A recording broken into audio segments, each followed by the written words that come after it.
Let's take a look at some feat picks, because these are feats you might want to pick. Here are 8 more awesome feat combos in Dungeons & Dragons. The Blade Vortex. Let's kick off with a war crime that is a mix of Dual Wielder and Weapon Master. Both of these feats give you a +1 to your strength or dex score, which is awesome. Feat combos take up 2 ASI slots, so you are lowering your stats to use them in a build. These ability score increases really help with that. Dual Wielder lets you make an additional attack every turn using your bonus action as long as you attack with a light weapon first. You don't add your ability modifier to the extra attack, but an extra attack is an extra attack. Weapon Master lets you use the weapon mastery property of any weapon you decide, and you're grabbing the nick property of the dagger. That, in turn, lets you make an extra attack when you take the attack action with that weapon, and an extra attack is an extra attack. Together, these buff your strength and dex by 2 and get you 2 additional attacks every turn. This is incredible for classes that don't normally access weapon mastery, like Valor and Swords Bards, Blade Singer Wizards, or Hexblade Warlocks. Especially when you remember that every attack you make can be buffed by a spell, like Divine Favor or Conjure Minor Elementals. This translates to some incredible damage, and 2 extra attacks is 2 extra attacks every turn. Never Trust an Elf combo. This is similar to the Devil's Eyepiece combo we talked about last time we did this, but arguably better because one of the feats, Magic Initiate, is an origin feat, meaning you can grab it at level 1. This nabs you 2 cantrips and 1 first level spell from the Druid spell list, and we're grabbing Shillelagh and Fairy Fire. Shillelagh is a bonus action to cast, and it lets you use your spellcasting ability instead of strength for attack and damage rolls with a club or quarterstaff you are holding. It lasts for 1 minute with no concentration. Fairy Fire, meanwhile, creates a 20-foot cube of light, and creatures in that cube have to make a dex saving throw. If they fail, all attack rolls against them have advantage. This is where Elven Accuracy comes in. That feat says whenever you make an attack roll at advantage using Dexterity, Intelligence, Wisdom, or Charisma, you can roll an additional d20 and take the highest. 3d20 for every attack roll. I call this super advantage. Together, these feats let any class attack with any mental stat they like with triple the chance to crit. War clerics love this, dumping strength and going all in on wisdom while tearing enemies to shreds. And if you don't like relying on Fairy Fire as a concentration spell to give you advantage, you can take Find Familiar instead. That way, your pet owl can take the help action to give you advantage on 1 attack to trigger this once per turn. It is only on 1 attack though, so I do like this less for builds that make lots of attacks a turn. However, it doesn't eat your concentration, and it doesn't rely on an enemy failing a dex saving throw. Either way, being able to attack using your spellcasting ability modifier with a weapon at super advantage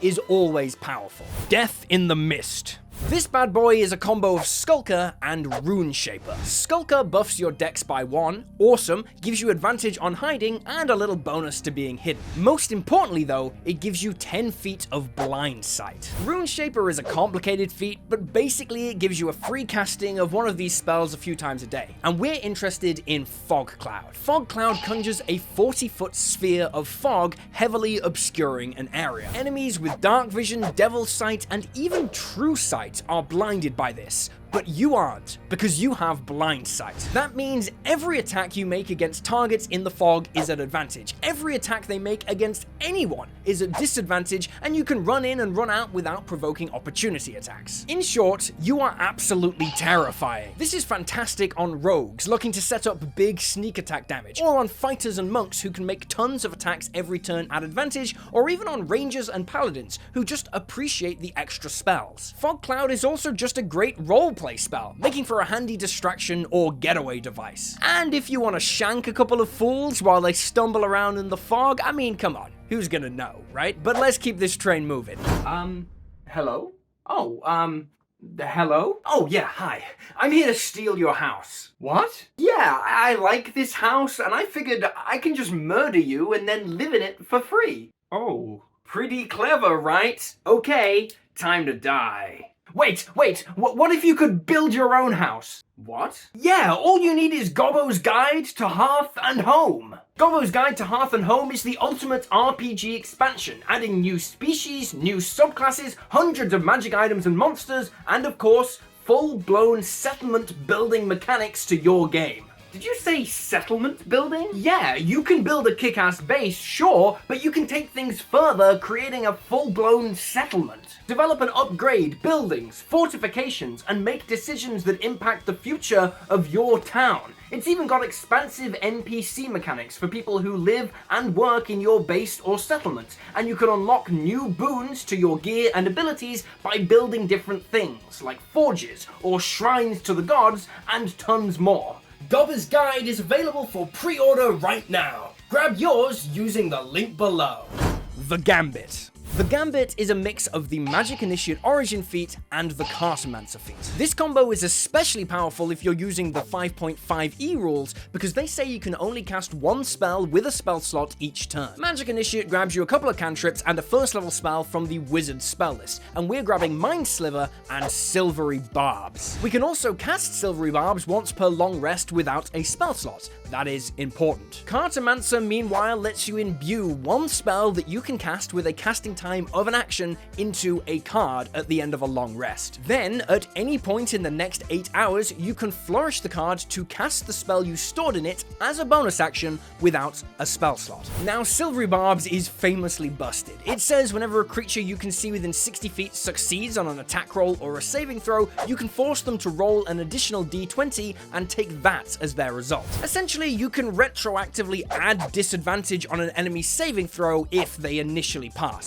So to pull this off, you're going to store your preferred war crime spell in a card with Cartomancer. For this example, let's say it's Banishment. Now, as an action in combat, you cast Mind Sliver, stripping 1d4 off an enemy's next saving throw. Then, as a bonus action, you launch the Banishment spell you stored within Cartomancer without a spell slot, and if the enemy succeeds, you then use your reaction to cast Silvery Barbs using a first level spell slot. This is supposed to be impossible with the new rules, but because neither Mind Sliver nor Banishment actually used a spell slot, you can use Silvery Barbs as your reaction to force the spell through. And then next turn, you can just repeat the process. Use your action to cast Banishment with a spell slot, and then use your reaction to cast Silvery Barbs if they succeed without a spell slot, #Magic Initiate. Essentially, the Gambit gives any spellcaster access to Silvery Barbs, which is horrible. They get a free casting of their ultimate war crime spell every day,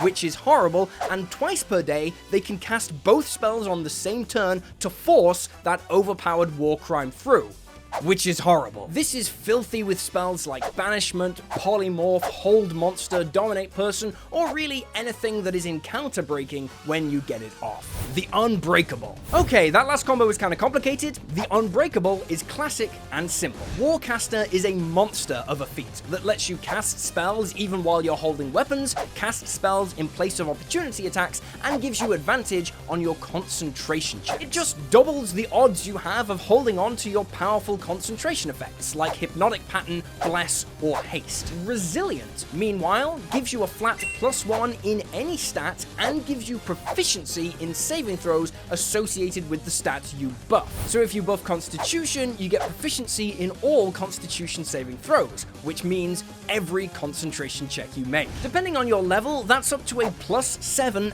and advantage on every concentration check. It's simple, it's powerful, and sometimes just holding on to really powerful spells is the best thing you can do as a caster. When you can cast Wall of Force, being unbreakable is all you need to be. The Golfer. So all the combos on this list are powerful, but the Golfer is probably the most fun. It's a combination of the Crusher and Charger feats, and this is the only combo on this list that's specific to one class, Barbarian. Crusher bumps your Strength or Constitution by 1, awesome, and lets you move a creature 5 feet when you hit them with an attack that deals bludgeoning damage. Charger also bumps your Strength or Dex by 1, awesome, and says if you move at least 10 feet towards an enemy on your turn and then hit them, you can push them 10 feet away. Then Barbarians get Weapon Mastery with Warhammers, letting you push enemies 10 feet back when you hit them. And finally, Barbarians get Brutal Strike, letting you push enemies 15 feet away when you hit them with an attack. So to summarize, you're buffing your Strength score by 2 by doing this,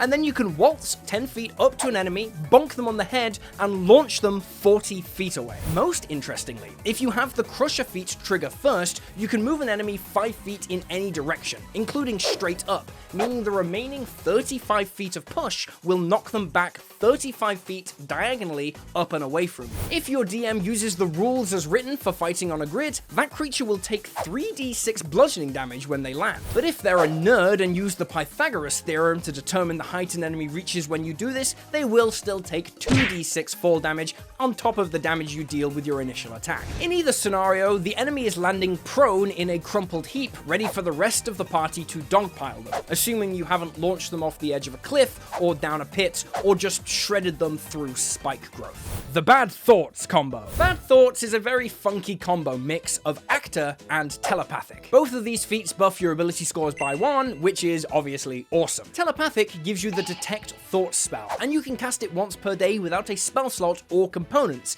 meaning you can cast it without appearing to cast anything at all, which is obviously fantastic for political, roleplay focused games. It also lets you speak telepathically to any creature you can see within 60 feet. These telepathic messages are in your language, and the creature only understands them if they speak your language. This is non-optional, by the way. You just pop into their head without consent. Meanwhile, Actor gives you the ability to mimic the sounds of other creatures, including speech. It also gives you advantage on deception and performance checks to convince other people you are a different person while you're pretending to be them. The gimmick here is that through a mixture of the Actor feat, the ability to read people's thoughts, and the ability to send telepathic messages, you can disguise your telepathic voice to imitate anyone within a target's head. You could pretend to be the spirit of someone's dead wife, or a warlock's patron, or a cleric's god. Or you could forget all that and just scream into their head, all day, every day,